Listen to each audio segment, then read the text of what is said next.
Абхазия уже не в первый раз принимает участие в престижном мероприятии. Делегацию нашей страны возглавляет министр туризма Теймураз Хишпа.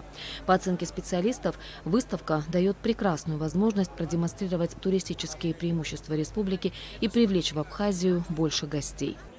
Из-за событий вокруг Украины в московской выставке принимают участие туристические офисы 18 стран. Это Азербайджан, Армения, Казахстан, Таджикистан, Киргизия, Турция, Алжир, Египет, Беларусь, Малайзия, Доминиканская республика, Индонезия, Филиппины, Уганда, Израиль, Таиланд, Кипр, Болгария и Танзания. Минтуризма Абхазии представила экспозицию на площади 60 квадратных метров.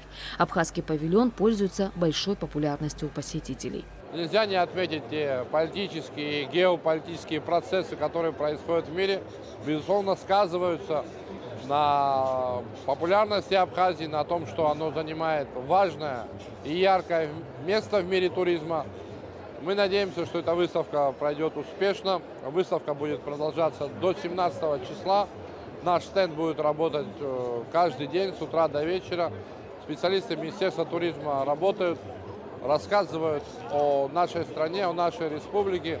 Я думаю, люди будут довольны, и мы почувствуем результат такого рода мероприятий в самое ближайшее время.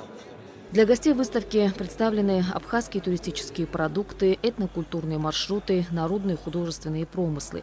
Свои предложения презентуют абхазские туроператоры и представители гостиниц и отелей.